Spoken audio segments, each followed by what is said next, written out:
언제까지 언제까지 쓰는 소리 공개죠? 어,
Recording in progress.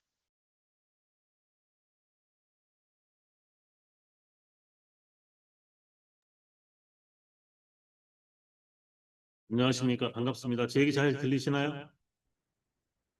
네, 반갑습니다. 병원은 새해가 밝고 여러분들과 함께 1년 정도 지나고 난데 다시 얼굴을 뵙게 됐는데요. 오늘 좀 여러분들과 함께 비트클럽 소송에 대한 내용을 안내하고 그리고 여러분들에게 Q&A를 진행할 최용구입니다. 반갑습니다. 입장하고 계신 분들이 계시기 때문에 조금 사담을 나누면서 한 2, 3분 기다리고 난 다음에 본격적으로 비트클럽에 대한 내용을 전달하도록 하겠습니다. 오늘 참석하시는 부대표님들께서도 비트클럽 내용 다 이렇게 중간중간 서치하시면서 내용 받고 계시죠? 홈페이지에서? 네. 오늘 제가 여러분들에게 안내할 내용은 제 개인적인 사적 내용이 아니고 디펜데미 법무법인의 대표 변호사죠. 조라 말라코비치 변호사가 여러분들에게 전달한 내용과 동일한 내용. 제가 이제 1년 동안 조라 말라코비치 변호사하고 지속적으로 미팅을 하고 줌에서 만나고 그다음에 소송에 대한 내용을 서로가 상담을 하고 이런 내용들이 있단 말이죠. 그런 내용들을 가지고 여러분들에게 정확하게 가이드할 거란 얘기죠. 그러니까 다시 말씀드리자면 오늘 디펜드미 비트클럽에 대한 얘기를 전달하는 것은 디펜드미 법무법인으로부터 전달받은 내용을 정확하게 전달한 클라이언트 자격을 가지고 말씀드리는 거기 때문에 제 개인적인 사견을 말씀드리지 않는다. 만약에 여러분들과 Q&A를 진행하는 과정에서 제 사견이 필요한 내용이라면 사견이라고 말씀드리고 제 뇌피셜입니다 라고 하고 말씀드리고 설명드리도록 하겠습니다. 그러니까 여러분들과 함께 이제 이 비트클럽에 대한 소송 우리가 한 3년 됐네요 벌써 그죠? 그때 바쁘게 했었는데 그때는 또 이유가 있었죠. 왜 빨리 해야만 했었는지 이유가 있었죠. 빨리 끝날 것 같았었는데 빨리 끝나지 못하고 지속적으로 연장되고 있는 내용들. 지난 2025년 1년 동안 원고죠. 그러니까 이제 피고 측이죠. 우리는 피해자고 피고 원고 측이라고 말씀드릴게요. 가해자 쪽들. 비트클럽의 흉악한 범죄자들. 그들이 법정에서 지연시키기 위해서 그러니까 판결을 지연시키고 보상을 지연시키기 위해서 많은 변호사들을 사서 지연 작전을 피는 내용들이 이제 1년 동안 계속 여러분들에게도 가이드가 되었을 거고 또 저도 이제 그런 내용을 계속 들었습니다. 그래서 오늘 2025년 한 해 동안 원고 즉 가해자들이 어떻게 법을 악용하고 있는지 그런 내용들을 중점적으로 설명드리면서 이제 정리되는 마지막 타임에는 그럼 이게 어떻게 마무리가 될 것인가? 뭐 이게 제일 중요하지 않겠습니까? 그래서 현재 미국 법원과 그리고 조란 말코비치 변호사가 얘기한 핵심 가이드라인을 말씀드리고 마치도록 하겠습니다. 우리가 여러분들과 함께 이제 이 비트클럽의 이제 손해배상이 시작이 됐던 것은 총 7억 2,200만 달러에 대한 사기 범죄 피해에 대한 내용으로 이제 이게 재판이 시작이 되었어요. 2022년 3월 13일 날 개시가 되었습니다. 법원에서. 그리고 이게 이제 이 법이 원고들하고 네바다주에 시작해가지고 조지아주, 그다음에 현재는 뉴욕 법원에서 판결을 하고 있다고 말씀을 드렸었죠. 2022년 11월 4일에는 뉴저지 지방검찰청에서 피해자 보상 심의 절차를 시작하고 있었고, 지금도 이제 그런 일이 계속되고 있죠. 그리고 압류된 자산 모든 거는 FBI 현재 기속되어 있다. 미국 FBI 수사기관에 압류된 자산은 모두 다 있다. 근데 그게 얼마가 들어있다라고 공식적으로 발표하지 않았습니다. 법원에서 발표하지 않았고 알려지지 않았죠. 하지만 이제 일각의 이야기로는, 즉 변호사들의 말로는 피의자들, 현재 소송에 참여한 피의자들을 보상하고도 남을 수 정도의 충분한 금액이, 상당히 큰 금액이 압류되어 있다라는 이야기도 이전에 말씀을 드렸어요. 현재 비트클럽의 핵심 그 원고료죠. 범죄자들 5명이죠. 5명에 대한 재판. 고든 브래드 백스테드라고 하는 사람은 비트클럽에 실제로 가담한 게 아니라, 이 사람은 이제 자금 세탁을 하는 과정에서 연루가 된 사람이니까 비트클럽의 5명에 대한 재판이 진행되고 있죠. 매튜 브랜드 괴체, 이 사람이 현재 창업자고요.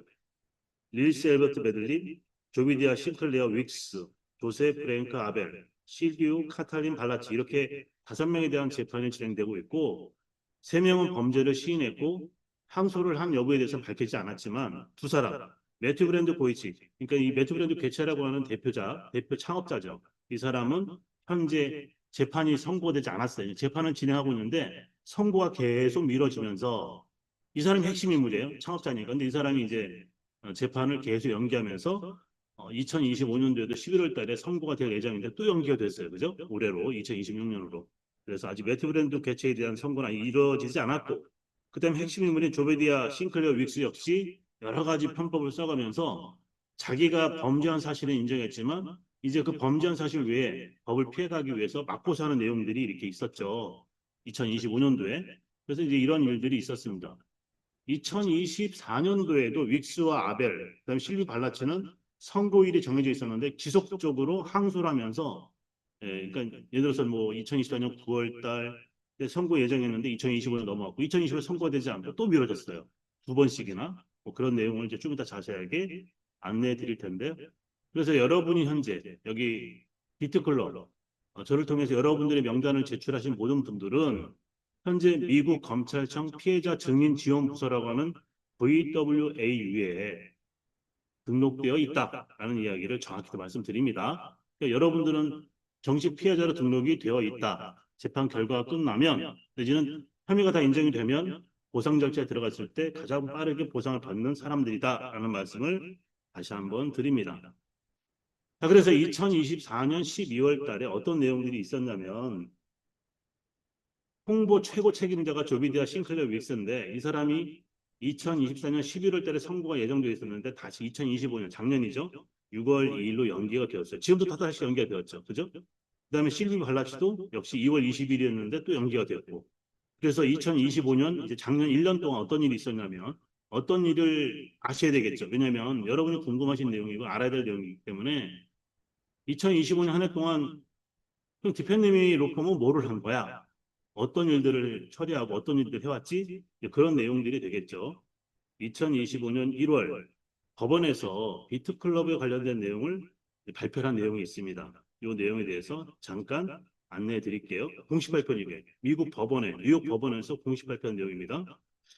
비트클럽 네트워크의 핵심 관계자들은 유죄이고 그들의 대부분은 유죄를 인정했으며 선고를 기다리고 있다. 압류자산, 첫 번째, 범죄자들이 소유한 부동산, 2번째, 은행 계좌, 추적과 일부 분쟁 중이지만 사기 범행이므로 무난히 압류될 것이다. 3번째는 암호화폐, 특히 비트코인은 당국이 압수한 자산 중 일부지만 상당히 큰 금액이 있다라고 뉴욕 법원에서 공식 발표를 했습니다. 법무부죠. 그러니까 현재 핵심 관계자들 이외에도 이제 관계자들이 범죄들이 있지만 이 범죄자들에게서 하고 있는 것이 뭐냐면 그들이 소유한 부동산, 은행 계좌, 암호화폐. 근데 은행 계좌는 이제 뭐 여러 나라에 흩어져 있으니까 각 나라의 금융법에 따라서 뭐 압류를 바로 할 수는 없으니까 이제 여러 가지 뭐 뭐라고 해야 될까요? 상호 신뢰관계에 의해서 협조를 받아야 될 내용들이 있겠죠. 그래서 은행 계좌도 무사히 무난히 압류가 가능하겠지만 현재는 그런 내용들을 분쟁 중이거나 상담 중이다. 그 외에 소유한 부동산 파악이 끝났고 암호화폐는 지갑이죠. 호스트 뭐 메인 호스트 이런 것들은 다 압류가 된 상태이다라는 이야기를 하면서 법원에서 어떤 얘기를 했냐면 피해 보상 쟁점이 있는데 비트코인이 불확실한 시세와 가격으로 보상 시 2019년 기준인지 아니면 보상 시기 지점 가격인지는 미결정한다라는 게 법원의 판결이었어요. 이 부분은 되게 중요하니까 한 번 더 설명을 드릴게요. 2025년 1월 달에 미국 법무부, 그러니까 뉴욕 법원 법무부에서 발표한 내용인데 범죄자들에 대한 유죄를 인정했고 선고를 기다리고 있다는 얘기를 했고 그 선고가 지금 계속 미뤄지고 있는 거죠. 범죄자들이 비싼 변호사들을 사가지고 지속적으로 지연을 시키고 있는 전략을 쓰고 있기 때문에 선고는 미뤄지고 있지만 법원에서 분명히 발표했다는 얘기죠. 그리고 압류 자산에 대한 부분은 부동산, 은행 계좌, 그리고 암호화폐 지갑, 암호화폐 이 세 가지를 압류하고 있고 이 압류한 자산들을 재판이 끝나고 난 다음에 피해자들에게 보상을 할 때 사용하게 될 텐데 그 보상할 때 쟁점에 대해서 법원에서 어떻게 보고 있느냐 발표를 했다는 얘기죠. 어떻게 발표를 했냐면 비트코인으로 전부가 다 비트클럽에서는 거의 다 비트코인이기 때문에 그 당시에 비트코인으로 다 압수가 되어 있는데 이 비트코인의 불확실한 시세와 가격으로 보상 시 2019년 그러니까 2019년은 그들이 사업을 헌재하고 그러니까 종료하고 도망간 시점이죠. 멈춘 상태. 그 시점으로 보상할 건지 아니면 보상 시기라고 하면 이제 2027년 아니면 2028년 아니면 2026년도 가능합니다. 그죠? 하여튼간에 보상이 이루어지는 그 시점에서 비트코인 가격으로 상장해서 줄 것인지 이거는 미결정한 상태다. 그런데 이제 여기서 제가 사견을 좀 드리자면 도움을 드리기 위해서 먼저 선례가 있어요. 판례가 있다는 얘기죠. 여러분도 찾아보면 아실 텐데 구글이나 네이버에서 마운트복스 사건을 한번 찾아보시면 보상에 대한 얘기가 나와 있어요. 2024년도 재작년이죠. 보상이 다 이루어졌는데 11조 7천억 정도, 80억 달러 규모로 보상이 이루어졌어요. 그러니까 2014년도에 이제 마운트복스 거래소 해킹을 당한 피해자들이 있는데 무려 9년 정도 걸렸죠. 판결 보상까지 이루어지기 전 9년 정도 걸렸어요. 9년. 9년 정도 걸렸는데 피해자들이 처음에 비트코인을 산 그 당시 2014년도, 2015년도의 가격이라고 한다면 그래서 100만 원 미만이죠. 근데 보상받는 시점에서 비트코인 가격이 얼마였냐면 10만 달러였어요. 거의. 그러니까 10만 달러니까 얼마 올랐을까요? 1000달러였는데 10만 달러 됐다니까요. 100배 이상 보상을 받은 거죠. 그래서 그런 예패가 있었기 때문에 아마 보상이 이루어지는 시점에서는 그렇게 될 가능성이 높다라는 것이 변호사의 생각이었고 저 역시 그런 사견을 가지고 있습니다. 그래서 여러분이 보상 받을 때는 법원이 결정하지 않았어요. 2019년도 가격으로 할 것인지 2020 보상하는 시점의 가격으로 할지는 결정되지 않았지만 법이라는 건 판례가 있으면 그 판례를 따라가기 때문에 그렇게 보상될 가능성이 있다. 마운트복스 예를 들어서 설명을 잠깐 드렸어요. 그리고 이제 2025년 법원의 그런 발표 이후에 그러니까 여러분이 생각할 건 뭐다? 이미 비트클럽 사건은 뉴욕 법원에서 법무부에서 이건 사기 범죄다라고 결정이 났고 이미 그 형사 사건으로 이제 선고를 하는 대한민국 용어로 하면 판결하는 거죠. 판사가 몇 년 뭐 이렇게 때리는 거 있지 않습니까? 그래서 판결을 확정하는 걸 선고라고 하는데 이제 그런 절차만 남아 있는 상태인데 그거를 이제 변호사들을 사용해서 지속적으로 밀어내고 있는 거죠. 가해자들이 2025년 1월 법원과 검사들은 제3 피해자들을 추가 조사 및 증거자료 확보를 하고 있어요. 그러니까 현재 있는 이 비트클럽 피해자들이 더 많이 있는데 더 많이 있다는 건 더 많은 증거가 있겠죠. 그래서 그러한 증거들을 더 많이 확보함으로 인해서 이들이 유죄를 더 빠르게 압박할 수 있고 그러면 더 빨리 수사를 종결할 수 있기 때문에 이제 그런 걸 계속 확보해서 펼쳐서 이제 그 정보를 수집하고 피해자들 찾고 그다음에 증거를 확보하는 일을 하고 있는데 이런 걸 알게 된 가해자, 원고 측이죠. 피고인들은 어떤 일을 하고 있냐면 특히 윅스라고 하는 조비디아 싱클레 윅스 홍보 담당이었죠. 이 사람은 굉장히 똑똑한 것 같아요. 보면은 이 사람이 3월 12일 날 2025년 3월 12일 날 유죄를 인정했지만 유죄를 인정했어요. 본인도. 그런데 헌법상 권리 침해를 주장하며 수백만 달러의 손해배상을 요구하는 맞소송을 국가를 상대로 이제 소송을 건 거예요. 그리고 이 소송은 5월 16일 날 기각 처리가 되었다고 알려졌습니다. 그러니까 이런 식인 거죠. 그죠? 그다음에 조셉 아벨은 2025년 3월 12일 날, 12일 발라츠는 2025년 8월 8일 날 이런 이 모든 것들이 다 이런 사람들이 이렇게 계속 헌법상의 권리 침해를 당했다고 소송을 제기하거나 내지는 자기들이 선고일이 생기면 여러 가지 이유로 선고일을 미루거나 이런 전략을 2025년 상반기에도 계속 했다는 얘기를 드립니다. 법원의 사건 심리는 2025년 5월 8일에서 5월 20일자로 변경되었다. 이게 어떤 내용이냐면 윅스의 이런 행동으로 인해서 윅스한테 판결 선고하기로 했던 그 날짜가 다른 소송이 맞물려 있고 이게 이제 헌법상 권리 침해이기 때문에 이게 완결돼야만이 원래 있었던 죄를 선고할 수 있어요. 판결할 수 있기 때문에 판사가 그래서 5월 20일로 변경을 했어요. 근데 5월 20일 변경했는데 또 소송을 내죠. 또 소송을 냅니다. 어떤 소송을 내냐면 2025년 4월 30일 날 이게 지금 조비 윅스라고 하는 사람이 지속적으로 조비디아 싱클레 윅스라는 홍보 책임 담당자 핵심 관계자입니다. 이 사람이 지금 상반기 했던 일을 제가 압축해서 설명을 드리는 거예요. 계속 또 5월 8일 날 선거 5월 20일 변경이 되었는데 다시 4월 30일 날 이 조비디아 윅스가 어떤 일을 하냐면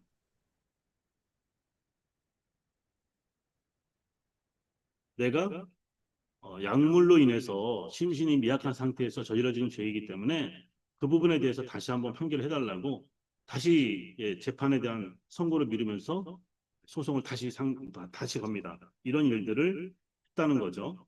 그 다음에 이제 2025년 4월 30일 미국 법무부에서 또 다른 혐의를 확인했는데 이게 뭐냐면 무허가 금융기관 운영 혐의로 기소된 크리스토퍼 제임스 스캔론이라는 사람이 있어요. 2025년 4월 30일 날 미국 법무부가 무허가 금융기관 운영 혐의로 기소된 크리스토퍼 제임스 스캔론이라는 사람이 있는데 이 사람이 유죄를 인정받았어요. 그는 다양한 금융결사를 설립하고 불법 운영을 했는데 금융 다단계 회사들이 자금을 운영 및 중개했어요. 그리고 그 규모가 17억 달러에 달했을 때 이 크리스토퍼 제임스 스캔론이 운영한 그 이제 불법 금융 자금 세탁하는 금융사인데 여기에 비트클럽도 있었다. 혐의가 더 가중된 거죠. 이게 2025년 4월 30일 날 법원을 통해서 다시 한번 재확인돼. 그러니까 비트클럽은 죄의 악랄함과 죄의 죄질이 더 강해지고 있다는 얘기를 드리는 거예요. 그리고 2025년 6월 달 핵심 관계된 조비 윅스는 어떤 판결을 받았냐면 그러니까 지금 현재 4월 30일 날 미국 법원에서 크리스토퍼 제임스 스캐논이라는 사람이 불법 자금 세탁을 하는 금융사를 운영한 혐의로 기소가 되고 유죄를 인정받았는데 선고가 되었는데 거기에 비트클럽도 들어있었어요. 비트클럽도 이 회사를 통해서 자금 세탁했다는 얘기죠. 근데 거기에 핵심으로 관계한 사람이 누구냐? 2025년 6월 달에 조비디어 싱클레 윅스 홍보 책임 담당자였던 이 사람이 미국 상원, 하원, 법무부 그리고 백악관을 대상으로 로비를 한 사실이 밝혀졌고 J.M. 버크만 앤 어소시에이즈라는 회사를 통해서 불법 자금 세탁을 하는데 같이 가담을 했고 이 회사는 과거 선거 개입 및 법률 조작 시대에 연루된 전적 있는 사기 법률 회사다. 이들은 사업 운영 시작부터 불법을 무마하기 위해 자기들이 비트클럽을 사업하는 게 불법인 걸 알고 있었고 처음부터 사기치려고 했었는데 문제가 되면 이걸 무마하기 위해서 이런 작업을 같이 했던 것이다. 그래서 미국 법원에서는 아주 치밀하고 악의적인 사람들이다. 가중처벌이 가능해졌다는 얘기를 드리는 거죠. 그러니까 이제 이 조빅스는 더 있으면 자기 죄질이 점점 커지고 더 늘어나니까 가석방 변경 신청서를 7월 31일 날 가석방 변경 신청서를 제출했는데 검사는 7월 30일까지 내라고 했고 검사팀은 8월 14일까지 여기에 대한 답변을 제출하라고 얘기를 했어요. 조비익스는 8월 11일 날 40만 달러 상당의 자기의 개인 디지털 자산 일부를 다시 반환수를 또 제기합니다. 그러니까 두 가지를 동시에 한 거죠. 가석방 변경 신청서도 제출하고 자기가 개인적으로 소유했던 뭐 듣는 얘기로는 자기 뭐 가족이 가지고 있었던 지갑이라고 해요. 그 지갑에 40만 달러 정도 가압류를 당했어요. 그걸 돌려달라.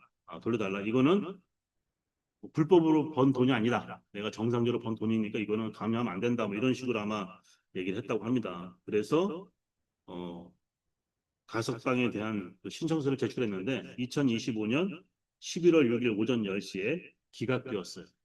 기각되었어요. 그러니까 이 누구한테요? 더비디아 싱클러 윅스는 2025년 2월 달부터 11월 6일까지 그죠? 어떤 일을 했어요? 지금 보니까 여러분 세 번에 걸친 재판 연기를 하기 위해서 여러 가지 악랄한 전략을 가지고 진행을 했다는 걸 아실 수 있겠죠. 이런 일들을 검사, 법원, 그리고 변호사가 같이 해왔었다라는 말씀을 드립니다. 그러니까 이게 이제 여러분이 참조하실 게 뭐냐, 이들은 돈이 없는 사람들이 아니죠. 뭐 돈이 있겠죠. 그러니까 지금 현재 그 창업자 같은 경우에는 창업자 이제 괴체 이 사람은 10명의 변호사를 사용하고 있어요. 10명. 현재 확인된 거. 10명의 변호사 쓸 정도면 비용이 얼마일까요? 그렇죠? 그러니까 이 매튜 브랜드 고에츠 괴체라는 사람은 10명의 현재 구금 상태 재판을 받고 있는데 이 사람은 한 번도 선고를 받지 않았어요. 아직까지는. 그 선고가 원래 12월 달에 예정인데 다시 내년 3월 달로 올해죠. 올해 3월 달 미뤄졌습니다. 그리고 이제 작년 10월 달에 어떤 일이 있었냐면 10월 24일 법원 보호하에 있던 문서와 증거 자료들에 대한 공개를 피고인과 그들의 변호사가 요청했어요. 미국 법원에. 그 특정 문서의 번호는 477, 484, 489라는 특정 문서인데 이거에 봉인 해지를 요청했어요. 그러나 법원과 검찰은 법원은 받아들이지 않았다. 왜냐하면 이 증거와 그다음에 문서를 보내주면 이게 완벽한 증거 확인된 혐의 사실이기 때문에 보완할 필요가 없다는 얘기죠. 보완 수사가 필요 없죠. 보완할 필요가 전혀 없고 확인된 혐의 사실이 분명하기 때문에 너희들이 볼 필요 없어. 변호사 볼 필요 없어. 미국 법에는 아마 그런 게 있는 것 같습니다. 정확하게 이 부분에 대해서 설명을 하기 어려운데 여하튼 미국 검찰과 법원은 원고와 피고인과 그들의 변호사가 요청한 특정 문서에 대한 개방을 열람을 요청했으나 법원과 검찰은 완벽한 증거와 확인된 혐의 사실이므로 열람을 허용하지 않는다라고 판결을 했다. 10월 31일자입니다. 자, 그래서 이제 작년에 어떤 또 특이사항이 있었냐면 여러분에게 좀 아셔야 될 내용 중에 하나. 네. 10월 31일 피고인들이 추가적인 증거 수집을 계속 시도하는 것에 대해서 강력히 반대했다. 그러니까 현재 핵심 인물 5명 그들이 변호사를 통해서 뭐라고 법원에 제출을 했냐면 추가적인 증거 수집을 계속하는 것과 그다음에 자료를 계속 확보하는 것에 대해서 강력히 반대했다. 왜 그러냐면 법무부는 피고인이 유죄를 인정함으로써 자신의 유죄 여부에 대한 추가적인 사실 모든 권리를 포기했음에도 불구하고 왜 더 계속 수사를 하냐. 나 지금까지 밝혀진 이 모든 죄를 우리 5명 인정했어. 그러니까 더 이상 찾지 마. 이런 얘기란 말이에요. 이해하셨나요? 근데 법원과 검찰은 계속 찾고 있다는 얘기죠. 그러니까 거기에 대해서 더 이상 하지 마라. 우리 피해자들이, 그러니까 피고가, 그러니까 나쁜 놈들이요. 가해자들이, 야, 우리 다 죄를 인정했는데 왜 자꾸 죄를 더 찾아? 왜 자꾸 더 찾고 다녀? 이렇게 얘기를 한 거죠. 이해하셨죠? 네, 그래서 이제 그들이 이제 여기에 대한 것도 다시 맞소송을 또 법원을 정부를 대상으로 또 냅니다. 그러니까 이런 내용들은 뭐에 자꾸 하냐면 선고일을 정하면 이런 일들을 벌임으로 인해서 선고일을 또 연기하고 그죠? 연기하면 또 그 선고일이 다가오면 또 다른 전략을 가지고 또 선고일을 연기하는 일들이 2023년도 말부터 2024년, 2025년에도 지속적으로 이루어지니까 법원과 검찰은 어떻게 하고 있을까요? 우리 변호사들과 함께 추가적인 증거 자료와 그다음에 혐의자들을 더 피해자들을 더 찾아가지고 그 죄의 크기를 키우는 거죠. 그래야 법원에서 더 빨리 판결할 수 있기 때문에 압박을 이쪽은 지연의 작전을 쓰고 검찰과 법원은 압박의 수단으로 증거 자료를 더 찾는 일을 강행하고 있다. 계속 하고 있다라는 말씀을 드립니다. 조비디아 싱클레어 윅스가 했던 내용들에 대해서는 뭐 이 정도로 제가 말씀을 드리고 현재 조비디아 윅스 사건을 기준으로 작년 10월 달에 법원이 한 번 더 발표를 합니다. 그 발표한 내용에 대해서 주문을 잠깐 여러분이 이해하기 쉽게 제가 설명을 읽어드릴게요. 법원은 조비디아 윅스가 제출한 여러 가지 내용에 대해서 이렇게 결정을 합니다. 모든 주장들이 법적으로 근거가 없다고 판단하여 조비디아 윅스가 그러니까 전체에 대한 혐의자 전체에 대한 판결을 주문한 게 아니고 조비디아 윅스가 여러 가지 자기의 죄를 벗고자 또는 재판을 지연시키고자 여러 가지 전략을 썼는데 이 모든 것에 대해서 법원이 작년 10월 달에 판결을 하고 주문을 낸 내용을 제가 설명을 드리는 겁니다.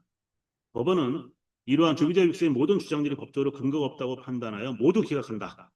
법원은 피고인이 조비디아 윅스를 얘기하는 거예요. 비트코인이나 관련 장비를 거래한 혐의로 기소한 것이 아니라 이 부분이 중요해요. BCN, 비트코인 네트워크죠. 여러분이 하시는 거, 비트클럽, BCN, 채굴풀의 주식 홍보 및 판매에 참여한 혐의로 기소되었으며 해당 상품은 확립된 하위 테스트에 따라 미국 법률상 명확히 증권에 해당된다고 강조함. 하위 테스트가 뭐냐면요. 한번 찾아보세요. HOWEY TEST. 미국 SEC 증권거래위원회에서 2023년도에 결정한 어떤 문안인데요. 2024년도에 이제 발표가 됐죠. 발표하기는 2024년도에 발표가 됐는데 암호화폐를 놓고 이게 증권이냐 금융이냐 증권이냐 주식이냐 화폐냐 금융이냐 돈이냐 이걸 놓고 이제 평가를 한 거예요. 쉽게 말하면. 그래서 만약 증권이면 증권법에 해당되는 법으로 규칙을 할 수 있는데 여러분이 했던 우리가 했던 비트클럽은 BCN 비트코인 네트워크는 뭐다? 네, 증권으로 보는 거죠. 증권으로 보는 증권법에 저촉이 되는 거예요. 그래서 미국 법률상 명확히 증권에 해당된다고 법원은 강조합니다. 확인된 법률 내용 피해자 모든 피해자의 권리를 볼 수 있는 내용이 네 가지가 있어요. 네 가지입니다. 이게 되게 중요하니까 잘 들으세요. 법원 주문의 네 가지 사항. 1. 투자자들은 금전적 가치를 투자했습니다. 그러니까 하위 테스트에 왜 이게 하위 테스트의 증권으로 받는지에 대한 명확성을 밝힌 거죠. 투자자들은 금전적 가치, 비트코인을 포함해서 투자했습니다. 두 번째, 해당 투자는 비트코인 네트워크의 공동사업의 일부였으며 채굴 운영은 투자자들이 출자금으로 자금을 조달받았습니다. 네 번째, 투자자들은 비트코인 네트워크의 사업 설명을 바탕으로 합리적인 수익 기대를 가지고 있었습니다. 그러니까 투자자들은 합리적인 수익 기대를 뭘로 갖고 있었다고요? 비트코인 네트워크로 갖고 있었다는 얘기죠. 네 번째, 예상 수익은 전적으로 비트코인 네트워크의 노력에 달려 있었다. 그 사람이 사업을 이끌어가는 사람들이 생각이 달렸다.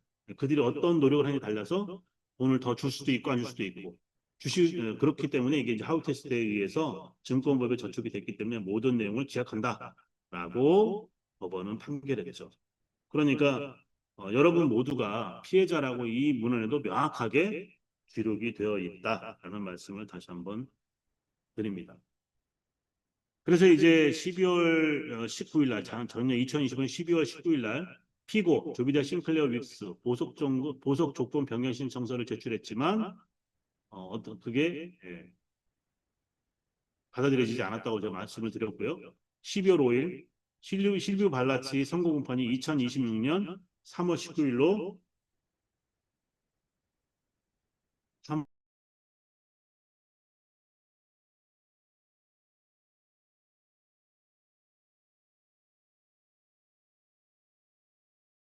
나머지 혐의자가 이것에 따라서 또 더 빨라질 수도 있고 안 빨라질 수도 있다라는 말씀을 드립니다.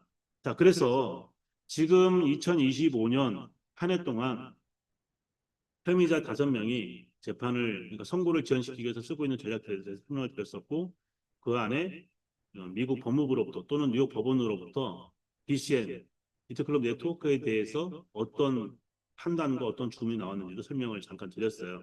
그러니까 여러분들이 지금 한 이 비트클럽 소송은 시작을 해서 현재 재판이 진행되는 과정에서 우리가 여러분의 명단 제출해서 여러분의 명단이 어디에 있다? 미국 법무부의 피해자 보상 담당하는 부서에 이름이 들어가 있고 현재 재판이 진행되고 결과가 나오면 보상 절차 진행이 되겠죠. 그러면 그게 언제냐가 중요하겠죠. 이 부분에 대해서는 누구도 확정적으로 말할 수 없어요. 아직 판사가 판결하지 않았기 때문에 언제 돈을 준다. 판결이 나고 난 다음에 어떤 일이 있냐면 예를 들어서 이제 피고들에 대한 선고가 다 끝나고 난 다음에 그들로부터 가압류한 재산이 있고 현재 재산이 있죠. 없는 게 아니에요. 그러니까 여러분이 소송을 했었던 이유는 뭐냐면 보상을 못 받는다면 소송할 이유가 없죠. 소송 비용을 많이 내든 적게 내든 돈을 덜 받지 못한다면 소송에 대한 특별한 의미가 없어요. 돈을 다 돌려받을 수는 있다는 거죠. 가압류되어 있는 자산이 상당히 큰 금액들이 현재 자산으로 쌓여져 있기 때문에 소송에 참여한 1차 피해자들에 대한 보상을 하고도 충분히 남기 때문에 1차, 2차, 3차에 대한 수차적 보상도 가능하다라는 게 변호사들의 전언이었고 그래서 여러분들이 보장받는 것은 분명한 사실이다라는 것을 명확히 말씀을 드립니다. 이건 제 사견이 아니고 소송에 참여한 모든 그리고 법원에서 현재 주문한 내용을 읽어보셔도 그렇죠. 그러면 이제 시점에 대한 부분이 있어요. 이게 우리가 처음 소송에 참여했을 때는 바로 될 것 같았었는데 왜냐하면 그때만 해도 선고가 바로 될 것처럼 이야기가 돼서 빨리 명단에 합류가 돼야 마무리할 수 있었기 때문에 이제 서둘렀었는데 선고가 미뤄지면서 다시 1차, 2차 이렇게 해서 이름을 이제 가담할 수 있는 시간이 좀 벌어지게 된 거였었죠. 2026년 또는 2027년 조란 말로코비치 대표 변호사의 입장을 그대로 전환하자면 실질적인 보상 앞으로 2년 안에 이루어질 가능성이 높다라고 말씀을 합니다. 그러니까 2026년, 2027년, 2026년이 된다면 현재 핵심 인물이라고 하는 매튜 브랜드 괴체에 대한 선고가 일단 끝나야 돼요. 그 선고가 되기 전에 이 괴체 측에서 뭐 유죄는 인정됐지만 피해자들의 선보상을 하겠다고 한다면 또 법의 형태가 또 달라지게 되고 보상이 더 빨라질 수도 있겠죠. 이제 그런 부분에 대해서는 우리가 얘기할 부분이 아니고 법원에서 이루어지는 형태에 따라서 달라질 수 있다. 하지만 저런 말로 그렇지 변호사의 이 말씀을 그대로 전달하자면 2026년, 2027년 이 2년의 기간 동안 보상 절차에 돌입할 확률이 가장 높다라는 것이 대표 변호사의 전언이었습니다. 그리고 제가 작년 한 해 동안 수십 차례 걸쳐서 미팅하고 또 정보를 교류한 내용을 믹스해봐도 그 내용이 맞아요. 그러니까 이미 8분 응선 넘게 와 있는 거죠. 여러분이 듣기엔 어떻습니까? 제가 뭐 이런 내용들, 지금 여러분들이 꼭 이런 내용들을 다 알아야 될 내용은 아니죠. 왜냐하면 관심을 가지고 아시면 좋고 또 잘 모르시는 분들은 디펜딩 홈페이지에 가시면 비트클럽 소송에 일주일에 한 번씩 재판이 계속 열리고 있는 게 아니기 때문에 어떤 분 글을 보면 그래요. 뭐 내용이 없냐, 뭐 똑같냐, 뭐. 근데 재판이 매일 열리는 게 아니거든요. 판사 한 명이 비트클럽 사건만 하고 있는 게 아니죠. 대한민국 뉴스를 보면 대한민국 국가에서도 어떤 사건 하나가 해결되는 데는 굉장히 많은 시간이 걸리죠. 지금 현재 이 암호화폐 사건 같은 경우에는 어떤 어려움이 있느냐. 검사, 경찰, 판사, 그러니까 범죄를 저지른 범죄자들이 머리끝대기에 있어요. 그리고 판사나 경찰이나 검사들은 이러한 암호화폐 범죄에 대해서 잘 몰라요. 쉽게 말하면 무식합니다. 이런 사건이 없었으니까 예전에는. 이런 사건이 대두되기 시작한 게 불과 5, 6년밖에 되지 않아요. 그러니까 검사나 판사들은 암호화폐가 뭔지 여러분 지금도 암호화폐 뭐 어렵죠. 블록체인 하면 쉬우세요? 다 이해하시나요? 모르고 돈 된다니까 하시는 분들이 거의 다죠. 지금도. 그렇죠? 그러니까 이제 판사나 검사나 또는 경찰이나 또는 변호사들도 블록체인에 대한 암호화폐에 대한 지식, 공부가 되지 않으면 범죄자들이 어떻게 돈을 벌었는지에 대해서 이 과정을 이해하는 데 시간이 많이 걸려요. 그러면 현재 변호사들이 하고 있는 일이 뭐냐면 특히 이제 우리 디펜딩 법무부인이 잘하고 있는 게 뭐냐면 디펜딩 법무부인은 여러분한테 제가 홍보하는 것이 아니라 이미 유럽이나 또는 뭐 그 유럽 쪽에서는 굉장히 인정받은 블록체인 암호화폐 대표 로펌이라는 거죠. 그러니까 이들은 유엔에 가서 설명도 하고 그 다음에 어떤 기관들이 이 회사가 정상인지 아닌지를 의뢰하면 그걸 또 판단해주는 그런 기준을 갖고 있는 회사이기도 해요. 로펌이기도 하단 말이죠. 그러니까 현재 디펜딩 및 법무부의 변호사들은 해당 사건에 대해서 검사나 또는 판사가 이해하지 못하는 부분들을 이해할 수 있게 잘 설명하는 제가 여러분에게 법에서 온 서류를 그대로 읽으면 이해 안 되는 부분이 많겠죠. 그런데 제가 여러분이 이해할 수 쉽게 설명할 수 있는 것처럼 변호사도 그런 일들을 하고 있는 거죠. 특히 기술적인 부분들을 어떻게 기술적으로 피해자들을 소개했고 그래서 그 돈을 어떻게 갈취했는지 이런 부분들 설명하는 것은 굉장히 고도의 기술이 이제 공부가 필요한 부분인데 그러한 부분들을 디펜딩이가 잘 해줬기 때문에 여러분들이 이제 소송 절차에 의해서 특별히 신경 쓰거나 알지 않아도 잘 보상받을 수 있는 단계까지 와 있다. 지난 시간들이 그냥 있었던 것이 아니고 지금도 소송이 진행되고 있고 잘 되고 있다라는 것이 가장 중요합니다. 그리고 더 중요한 것은 피해 보상을 분명히 받을 수 있다. 언제? 제 사견이 아니고 다시 한번 말씀드리면 2026년, 2027년 정도 사이에 피해 보상 절차에 돌입할 수 있다라고 말씀을 다시 한번 정리해서 드립니다. 자, 여기까지가 2025년 1년 동안 디펜드미 로펌과 미팅하고 그다음에 디펜드 로펌을 통해서 전달받은 내용 그리고 현재 법원에서 이루어진 내용들을 간략하게 설명을 드렸습니다. 자, 듣고 난 다음에 이제 여러분에게 저에게 질문하시는 그 시간을 드리겠습니다. 궁금하신 내용들 질문 받을게요. 질문해 주세요. 손들기 기능을 아시나요? 손을 들면 손들기 기능이 있어요, 줌에. 그럼 손을 드시면 제가 이름을 불러드릴게요.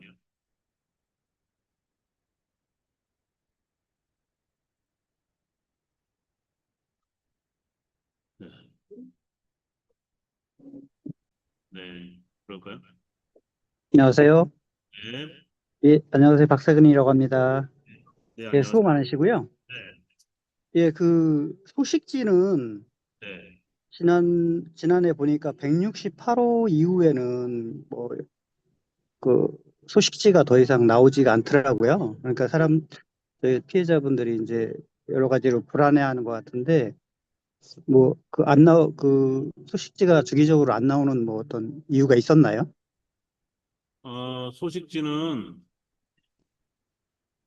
소식지는 지금 보신 게 대표님 홈페이지 들어가서 보시면 일주일에 한 번씩 계속 나왔어요. 그래서 176호인가? 12월 말까지 176호인가가 나와 있고 일주일에 한 번씩 디펜드미 홈페이지에 들어가서 보세요. 그러니까 여러분의 돈을 찾는 거잖아요. 그러면 디펜드미 홈페이지에 들어가서 예, 예. 홈페이지 화면에 보면 주간 음, 거기 클릭하시면 여러 가지 현재 디펜딩에서 지금 진행하고 있는 여러 가지 플랫폼 사건이 있는데 그중에 비트클럽 사건 클릭하셔서 네, 번역해서 이게 우측 이게 클릭하면 번역하기로 볼 수 있거든요. 누구나. 네, 그래서 읽어보실 수 있습니다. 일주일에 한 번씩 정확하게 올라오고 있습니다. 아, 그런가요? 아, 제가 그거 몰랐습니다. 하여튼. 그래서, 뭐, 그 내용이 있든 없든, 재판이 진전이 있든 없든 간에 그 소식지가 그동안에 이제 저희들은 그 내용을 가지고, 여기에 올라오는 내용을 가지고, 아, 이렇게 진행되고 있구나 하고 알고 있었거든요. 근데 예, 갑자기 이제 작년 여름 이후부터는 네. 뜸해지다 보니까 이 재판이 제대로 되고 있는 건가 그런 부분이 참 궁금했었는데 그 부분은 내용이 있든 없든 계속적으로 올려주시면 감사할 것 같습니다. 네. 네, 우리 그 단톡방 현재 비트클럽 단톡방의 방장이신 김정숙 네. 대표께서 네, 부지런하게 새해부터는 일주일에 한 번씩 꼭 올리겠다고 지금 앞에 같이 있거든요. 네, 아, 예, 예. 앞에 같이 있는데 네, 올리겠다고 말씀합니다. 네, 수고 많으십니다. 중요한 거는 여러분이 제가 지금 팩트는 이거죠. 여러분 우리 모두가 소송한 것은 돈을 받을 수 있기 때문에 소송을 했고 그 소송의 마지막 단계 돌입하고 있기 때문에 소식지에 관계없이 반드시 중요한 거는 보상을 받는다. 근데 그걸 읽어보셔야 될 이유는 뭐냐면 김정숙 대표나 제가 여러분한테 개개인적으로 소송이 끝났으니까 환불 보상 절차에 들어갑니다. 이렇게 얘기하지 않는다는 거죠. 그렇죠? 그러니까 여러분이 그 소식을 접하고 있다가 적절한 시기가 되면 보상 절차에 들어가는 서류를 작성해야 돼요. 그때부터 이제 우리가 할 일이 많아요. 지금도 일을 많이 하고 있지만 여러분이 보이지 않는다고 일을 안 하는 게 아니고 여러분이 보이지 않아도 일은 계속 하고 있어요. 네, 왜냐하면 비트클럽 소송에 대한 전체적인 로펌과의 어떤 이 진행되는 내용을 알아야만 적절한 시기에 요청하는 서류를 여러분한테 말은 하지 않지만 필요한 서류가 또는 필요한 증거자료가 필요하면 뭔가 더 이렇게 전략을 짜가지고 또 제공을 해야 되기 때문에 일은 열심히 하고 있다는 말씀을 다시 한번 드립니다. 자, 다음 질문이요. 여러분 손들기를 모르시면 마이크를 열고 직접 질문하셔도 괜찮아요. 참석하신 분이 많지 않기 때문에 그렇게 하셔도 들린가요? 네, 아, 김미숙입니다. 네, 반갑습니다. 얼굴 아, 정말 그 훌륭한 그 디펜드미를 이렇게 연결해 주셔서 피해 보상을 잘 받게 해 주셔서 정말 감사드립니다. 그러면 26년 이제 3월 달 재판이 끝나면 예, 그걸로 이제 끝나는 게 아니라 또 이제 또 있을 가능성이 몇 번이나 있을까요? 중요한 혹시? 거는요. 예, 예, 예. 어, 팩트는 현재 이 소송을 우리를 대표해서 진행하는 비트클럽 소송을 진행하는 디펜딩 로펌 대표 변호사가 예, 예. 한 부분은 2026년, 2027년도에 개시할 가능성이 높다라고 얘기를 했지만 아, 중요한 건 피의자들이 그러니까 이 현재 가해자라고 해야 되겠죠. 여러분이 이해하기 쉽게 하려면 지금 이들이 이 원고자들이 재판을 지연하는 전략을 계속 쓰면서 연기해 왔다는 거죠. 2024년, 2025년 선고일자를 계속 미루면서 전략적으로 지금 해왔어요. 그중에 예, 예. 큰 거는 매튜 브렌트 괴체라는 핵심 창업자. 이 사람의 선고가 이루어져야 되는데 이 사람이 10명의 변호사 써가지고 계속 선고를 미뤄. 한 번도 선고를 받지 않았어요. 이 사람은.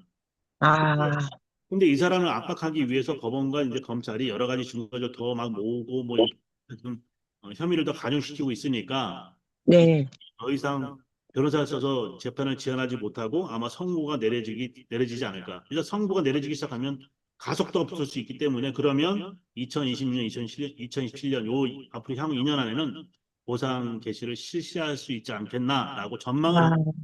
아, 이게 예, 결정된 건 변호사 결정하는 게 아니고 법원에서 예. 에 대한 혐의에 대한 선고가 끝나야만이 가하면 자산을 풀어서 이제 보상을 한다는 얘기죠. 근데 지금 이제 거의 많이 왔다는 얘기를 드리는 거예요. 그래서 그런 것 같네요. 80%까지 왔다고 하니까 정말 너무 감사하네요. 네, 진심으로 감사드립니다. 네. 자, 또 다른 질문이요. 마이크를 열고 질문해 주세요. 예, 주크님이라고 하신 분. 아, 네, 안녕하십니까. 네, 저는 이제 어머니께서 투자하셨는데 이 방에 들어와 있어가지고 제가 대신 조금 모니터링 하고 있었습니다. 그 카톡방에 최근에 작년 12월 11일 날 네, 우종환님께서 매튜 브렌트 개최 사건 관련해서 네. 재판 일정이 26년 12월 26일까지로 추가 연기되었다고 하는데 이게 3월 달로 우선 수정이 된 걸까요? 12월 그러니까 올해 연말 연장된 건 맞는데 그건 협의된 네. 사실이 아니고 지켜봐야 돼요. 음, 이게 정확한 내용이 아니에요. 그건. 아, 네, 알겠습니다. 네, 네. 그리고 추가적으로 궁금한 거는 지금 현재 제가 디펜드미 글로벌 사이트를 로그인 해본 지 좀 오래됐는데 혹시 로그인을 하면은 네. 각 개인당 어떤 이런 저희가 그때 제 기억에 저희 이제 어머니랑 어머니 지인분들 해가지고 뭐 십수명 분의 그 자료들을 제가 다 취합을 해가지고 제출을 했었거든요. 그 제출한 내역들이 뭐 정상적으로 접수가 됐는지 제출이 됐는지 뭐 이런 거를 확인할 수 있는 곳이 있을까요? 아니 없습니다. 어, 이미 예, 예. 기억하시죠? 그때 저희가 이제 거기다 자료를 처음 업데이트하고 난 다음에 네, FBI에 우리가 서류를 제출해서 여러분들이 기명 사인해가지고 낸 서류가 있어요. 예, 서류를 제출하고 난 다음에는 지금 열람을 할 수가 없어요. 이제 확인하는 방법은 보상 절차가 들어가기 전에 변호사가 법원으로부터 어떤 지시를 받고 보강 내용에 대한 수정이나 보강에 대한 내용이 나왔을 때 아마 그때 시작을 하시면 될 것 같습니다. 지금은 안 돼요. 그러면 지금으로서는 저희가 그때 당시에 신청했던 어떤 금액에 대해서 확정적으로 이만큼의 금액을 돌려받을 수 있어라는 그런 내역들은 일단 보상 절차가 시작된 이후에 확인할 수 있다라는 말씀이실까요? 그렇죠. 그러니까 지금 현재 그러니까 피해자라고 해야 되겠죠. 우리 지금 이 소송에 참여하신 모든 분들이 비트클럽에 투자한 돈에 대해서 뭐 10,000달러를 투자했어 본인은. 근데 그 만 네. 달러 투자한 내용에 대해서 본인은 10,000달러라고 하지만 법원에서 확정 지어주지 않았잖아요. 예. 그럼 이제 확정 지어지는 시간이 필요할 거예요. 그게 청구 보상 절차에 들어가는 시점인데 그때 이제 변호사들과 함께 우리가 나는 10,000달러 손해 본 게 맞아. 그러니까 이걸 확정해 줘라고 법원으로부터 우리가 청구 소송을 진행하는 시점이 있어요. 그게 되게 음, 중요한 시점이고 그때 여러분이 제출한 모든 썸머리 데이터들이 다시 한번 필터링이 되는 시간이 필요할 겁니다. 그때 음, 법원에서 여러분이 피해본 금액을 전량 다 인정을 하든 아니 음. 인정을 하지 않든 그건 이제 그때 가서 따져봐야 되겠죠. 어, 왜냐하면 저희가 그때 당시에 이 마이닝 풀이라고 하죠. 이 마이닝 풀 5,000달러짜리 뭐 2,000달러, 3,500달러짜리 뭐 이런 거를 구매를 할 때 비트코인을 송금을 했었어요. 근데 그 네, 비트코인을 이제 비트클럽 네트워크의 사이트가 닫혀 있다 보니까 네, 저희의 내역을 볼 수 없는 거죠. 근데 그 내역들이 저희가 뭐 그때 당시 많은 분들이 코빗이나 빗썸을 사용했던 걸로 기억을 하는데 네. 음, 그 내역 것들을 사실 제가 서류를 제출했었을 때는 그 내역을 찾지 못했습니다. 그래서 기억이 안 난다라고 하고 제출을 다 하긴 했는데 사실 오랜 시간 동안 기다리면서 그 부분이 아직까지 의문이더라고요. 그런 트랜잭션 해시 값을 제출하지 못한 분들의 경우에는 어떻게 처리가 될지. 근데 이 부분도 일단은 지금으로서는 저희가 알 방법은 없는 거죠. 그러니까 이제 그거는 처음에 제가 소송을 여러분들과 맡아서 진행을 할 때도 여러 번 질문을 받았고 또 변호사 측을 통해서도 답변을 받았던 내용을 다시 한번 설명을 드리자면 현재 본인이 이제 제일 중요한 건 뭐냐면 한국에서 비트클럽을 하셨던 분들이 계정 수가 굉장히 많아요. 이런 부분들은 다단계 속성상 여러분들이 다단계를 너무 잘한 거죠. 유럽 사람들은 그렇게 하지 않아요. 미국 사람들이나 서양 사람들. 근데 한국 사람은 계정이 너무 많아가지고 놀랐는데 여하튼 간에 내가 투자한 금액에 대한 금액을 정확히 집계할 수 없었던 분들은 현재 이제 그 FBI가 걔네들의 그 핵심 전산 기록물들 그리고 이제 서버를 다 압류를 한 내용이 있어요. 거기에 여러분이 입금한 내용들에 대한 계정에 대한 아이디별 입금한 내용들의 금액들이 다 메모리 되어 있겠죠. 블록체인 같은 경우에는 한 번 등록을 하면 절대 지울 수 없으니까 예를 네. 들어서 지금 질문하신 분이 ABC라는 계정에 내가 $10,000를 입금해서 비트코인으로 그 당시 2018년도에 네. $10,000 입금했어. 그런데 내가 지금 다쳐가지고 $10,000인지 $1,100,000인지 정확히 모르겠어. 그래서 저한테 네네. 서류를 낼 때 정확하진 않지만 이 계정, ABC 계정에 내가 $10,000를 비트코인으로 넣었다. 확인은 필요로 한다라고 썼단 말이에요. 그러면 이제 청구 보상 절차 진행될 때 제가 우리 디펜딩하고 뭐를 하냐면 그 서버에서 ABC 계정에 들어있는 금액 이 사람이 얘기한 게 근접한 내용인지 아닌지를 확인하겠죠. 확인된 내용을 가지고 판사한테 이게 계정에 낮춰가지고 이런 피해자들이 이런 금액을 적었는데 오차가 있었지만 $12,000가 맞다. 더 많이 받는 사람도 더 많이 넣었는데 $10,000 적은 사람도 있을 것이고 $9,000 넣었는데 $10,000 적은 사람도 있겠죠. 그렇죠? 이때 이제 조정이 필요하죠. 그래서 법원에서 그 기간이 분명히 있을 거예요. 왜냐하면 이런 문제는 우리만 있는 것이 아니라 다른 곳의 피해자들도 가지고 있을 수 있기 때문에 청구 소송 절차가 시작이 되면 요 기간이 있어요. 뭐 무한정 줄지는 않겠죠. 뭐 모르겠어. 얼마 줄지 모르겠지만 그때 지금 이렇게 질문하신 분들 또는 자기 금액이 정확하지 않으신 분들은 반드시 저를 통해서 나는 이러이러한 금액입니다. 확인이 필요합니다라고 얘기를 하셔야지 확정된 금액으로 하면 이런 거죠.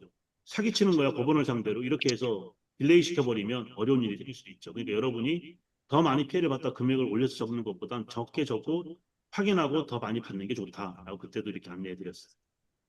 이해하셨죠?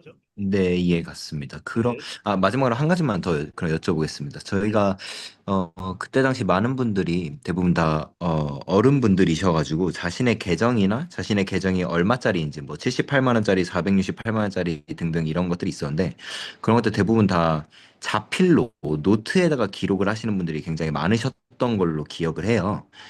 그런 게 이제 증거 자료로 유효할 수 있을까요? 다시 한번 좀 해주실래요? 그 내용을. 아, 그러니까 아무래도 비트클럽 네트워크의 사이트가 닫혀 있다 보니 더 이상 로그인은 하지 못하지 않습니까? 네. 하지만 많은 분들이 자신의 아이디가 무엇인지, 이 아이디가 78만 원짜리 계정인지, 뭐 468만 원짜리 계정이었는지는 대부분 다 자필로 노트에다가 필기를 남겨두셨을 거예요, 기록을. 네. 그래서 그걸 가지고, 그걸 근거로 해가지고 저희가 서류를 다 제출을 했었는데, 네. 그게 유효한 근거가 될 수 있는지가 사실은 조금 궁금합니다. 혹은 그 네. 당시에도 유효한 근거자를 될 수 있다. 판단은 법원이 하는 거지만 네. 변호사들 입장에서는 이런 내용들을 강력히 주장을 해서 인정받도록 하겠다라는 게 그 당시 변호사들의 입장이었죠. 저희가 서류를 제출했을 때 그런 질문을 또 같이 했었어요. 그랬더니 변호사가 이런 얘기를 했었죠. 여러분이 제출한 이 모든 것들을 그대로 인정받게끔 하는 것이 우리가 하는 일이다. 네네. 그 아, 당시에도 지금도 그렇게 일이 진행될 거기 때문에 이 자리에서 제가 감히 된다 안 된다 말씀드릴 수는 없고 그쵸, 그쵸. 변호사들이 네. 했던 이야기 그대로 하자면 변호사들이 음. 그걸 그렇게 받을 수 있도록 노력하겠다라는 것이 변호사들의 입장이었어요. 네. 변호사는 여러분들이 앞으로 청구보상 절차에 들어가서 최대한 많은 금액을 받는 게 변호사가 할 일이고 소송에 이기는 것도 중요한 일이지만 수고 때문에 그런가? 이거는 뭐 아직 판결은 나지 않았지만 거의 그래도 안 돼. 유죄를 확정했기 때문에 미국 법원에서 유죄 확정했기 때문에 BCN에 대해서 유죄 확정했단 말이죠 이미. 그리고 이제 선고일을 남겨놓은 선고일자 계속 미뤄지면서 현재 이게 시간이 미뤄지고 있는 건데 어느 시점에서 선고가 끝나고 나면 보상 절차에 들어갔을 때 소송에 참여하신 분들이 1차, 2차, 3차 보상까지 다 받을 수 있도록 가이드하는 게 변호사 일이기 때문에 저는 잘 될 거라고 봅니다. 그러한 부분. 그러니까 여러분이 자료가 좀 미흡하다 하더라도 그러한 자료들을 잘 갖고 있다가 나중에 소명을 하신다면 아마 잘 정리가 되지 않을까 이렇게 생각합니다. 아, 네, 답변 감사합니다. 네. 또 다른 질문이요? 없으신가요? 다 됐나요? 네. 마무리 멘트를 할게요. 여러분이 비트클럽 소송에 참여하실 때는 처음에 말도 많고 탈도 많아져. 저는 그 당시에 많이 마음도 상했던, 왜냐면 저를 사기라고 어떤 사람들이 사기라고 네, 해서 한동안 되게 스트레스도 많이 받았었습니다. 그리고 이 일을 맡을 건지 안 맡을 건지 고민을 많이 하다가 제가 이제 우연찮게 저희 산하에 있던 분들이 여기 연루된 걸 알고 이 일을 맡게 됐는데요. 선의로 많은 비용과 많은 시간들이 들어가고 있습니다. 여러분들이 기다리고 있는 동안 일을 하고 있기 때문에 그래서 여러분이 이 소송이 끝나는 시점, 이제 그 이제 골라인 지점이 보이고 있는 시점이기 때문에 건강관리 잘 하시고 그리고 이 소송 일주일에 올라오는 소식들에 대해서 또는 김종수 대표가 단톡방에 올려주는 소식들을 잘 열람하시면서 귀 기울여서 보셔야 합니다. 이제부터는. 그리고 비방하지 말자. 소송에 참여했는데 뭐 연락이 없어요. 소송 잘 되고 있다니까요. 거기다 뭐라고 써요? 소송 잘 되고 있을 때 써야 되나요?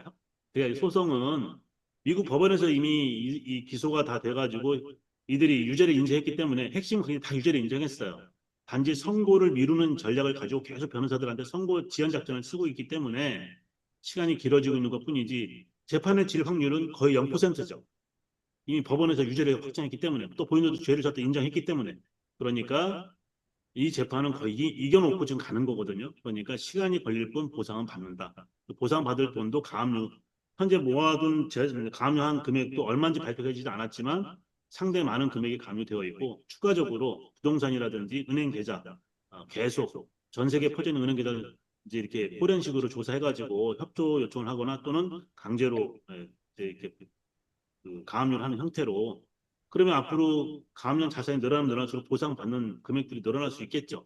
그러니까 여러분은 한동안 힘들었지만 지금은 서로가 단톡방에서 서로에게 이렇게 격려의 메시지를 주시면서 위로하고 그리고 좋은 시간을 보내는 게 중요하다. 그 현재 단톡방에서 김정수 대표께서 새해부터는 더 자주 소식을 올리거나 잘 보시면서 따라오시면 될 것 같습니다. 연말에 네트그랜드 괴체에 대한 선고가 2026년 12월 달로 연장될 수밖에 없다라는 선고가 있었는데 발표가 있었는데 법원 발표는 아닙니다. 그렇게 신청을 했고 그렇게 될 예정이 될지 안 될지는 모르죠. 그러니까 올 한 해 이 핵심은 창업자죠.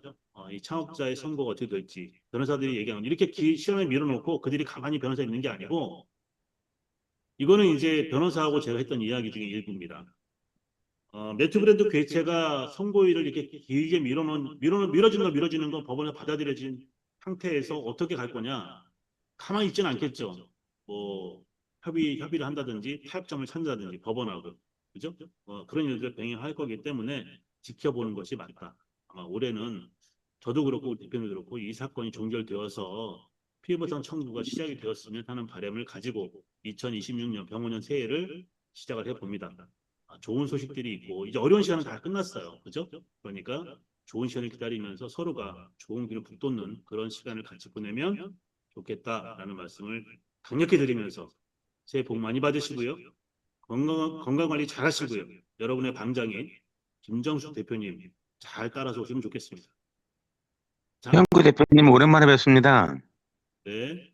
네, 뭐 이 얘기하다 끝내가는데 있잖아요. 이렇게 질문 드려도 죄송하게 생각을 하고요. 네. 신명철입니다. 네. 안녕하세요. 여기 하나만 여쭤볼게요. 네. 처음에 비트클럽 계정을 가입을 할 때는 네. 최영규 대표님 이름으로 가입을 했어요. 네. 그랬는데 중간에 사정이 있어서 네. 현재 지금 계정상으로 봤을 때는 최영규 대표님의 영문 이름이라든지 전화번호라든지 뭐 주소라든지 그런 게 다 있잖아. 맞거든요. 근데 메일만 신명철 메일로 현재 지금 바꿔져 있어요. 이 계정을 최영규 대표님이 보셨을 때 신명철의 계정인가요? 아니면 최영규 대표님의 계정인가요? 그걸 제가 판단할 수 있는 기준이 안 되고 그게 있잖아요. 가장 중요한 게 나중에 그 소송 절차에 의해 가지고 우리 청구 절차가 있다고 그랬잖아요. 그때 제일 중요할 거라고 생각했거든요. 그걸 대표님께서 모르시면은 변호사님한테 설명을 못 할 것이고요. 또 변호사도 역시 마찬가지로 그런 걸 모르시면 있잖아요. 법원에 설명을 못 할 것 같아요. 그래서 이 개정은 누구 개정이냐면은 메일을 가지고 있는 실명제의 개정입니다. 네. 그걸 설명을 해주셔야 돼요. 그러니까 그게 이제 만약에 혼란이 생기시잖아요. 그러면은 전체적으로 한국 사람들 있잖아요. 다분히 문제가 발생할 거라고 생각을 해봅니다. 그러니까 이제 그래서 지금 최영구 대표님께서 정확하게 그 부분을 김정수 씨하고 이 얘기를 하셔서 있잖아요. 이해를 좀 해주셨으면 고맙겠습니다. 예, 충분히 참조하고요. 예, 지금 예, 김철님께서 말씀하신 그런 내용도 그러니까 하나의 계정이 있어요. 하나의 계정이 예, 있는 그 계정에 등록된 이름은 아무개고 메일을 받은 예, 신명철이에요. 예, 누구 거냐? 신명철 예, 거다. 예, 그러니까 이거 신명철 걸로 보상을 해줘야 되는 게 맞다라는 게 이제 우리 신명철 대표님의 얘기잖아요. 예, 예, 근데 이제 우리가 소명할 건 뭐냐면 그래 그러면 당신 메일 소유자가 원 주인이라고 말을 한다면 왜 이렇게 가명으로 다 등록을 했는데 그리고 이 계정 아무개 계정에 비트코인 일 당시에 확인될 수 있는 증거 자료를 보강해줘라고 하면 다 가능한가요? 예, 가능하죠, 그러면요. 그건 맞는 거죠. 예, 예, 예, 계정의 이름의 소유주가 아닌 메일의 소유주가 아닌 최종적으로 돈이 들어간 계정이 있어요. 이게 우리가 한 이 사업은 블록체인 사업이기 때문에 결과적으로 최종적으로 돈을 어느 계정에서 어느 지갑에서 어느 지갑으로 들어갔느냐. 이 암흑의 계정에 들어간 지갑, 그 지갑을 소유한 사람이 누구냐. 그 지갑의 이메일 주소는 누구 거냐.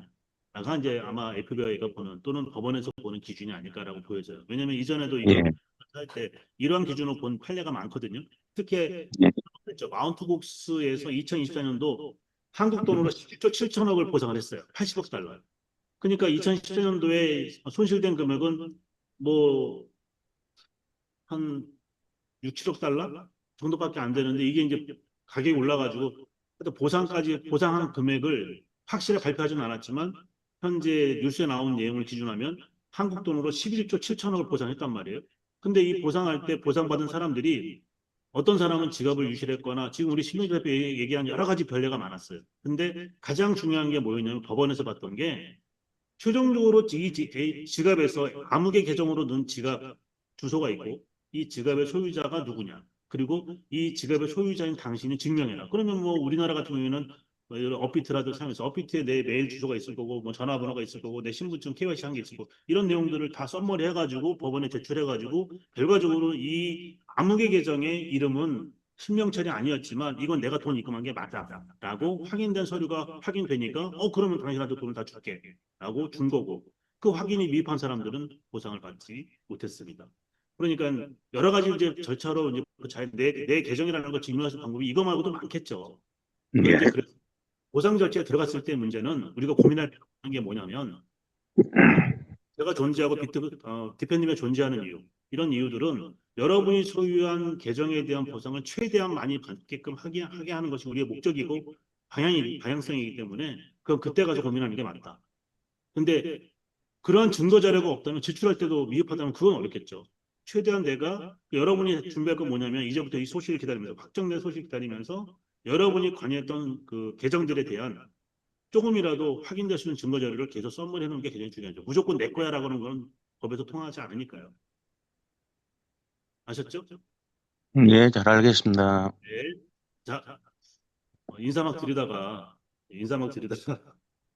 네. 그래서 현재 같은 방이기 때문에 하울링이 생겨가지고 김정수 대표께서 인사를 못 드렸는데 네, 제가 여기 잠깐 마이크를 끌 테니까 김 대표님 새해 인사 한번 하시죠.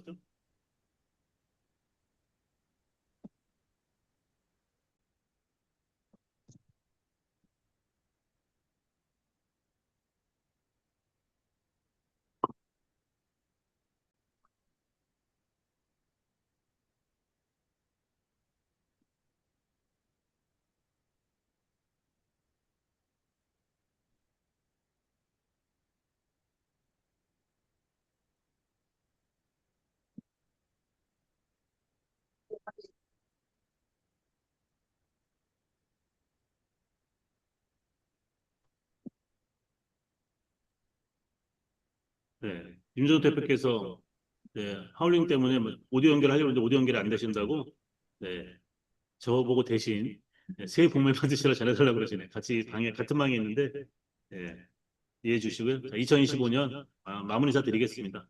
여러분 건강 관리 잘 하시고요. 병원에는 정말 좋은 일이 생길 거라고 믿고 우리 다 같이 힘을 내서 진행하다 보면 그리고 단톡방에 뭐 참여하지 못하신 분들이 또 얘기할 거 아니에요, 그죠? 확인되지 여러분이 정확히 이해한 내용을 쓰는 건 좋은데 정확하게 이해되지 않은 내용을 또 쓰면 거기에 또 문제가 되고 또 뭐가 생기니까 정확히 이해되지 않은 내용들은 작성하지 마시고 결론은 뭐다? 네, 잘 되고 있다는 거죠. 분명한 사실은. 우리는 이미 재판에서 뭐 선고는 나지 않지만 이겼다. 범죄 사실을 다 인정했기 때문에 무조건 이겼다. 생각하시고 덕담 나누시면서 다음번 미팅 기다려 주시면 감사하겠습니다. 수고하셨습니다. 식사하시고요. 편안한 오후 저녁 시간 보내십시오. 감사합니다. 고맙습니다.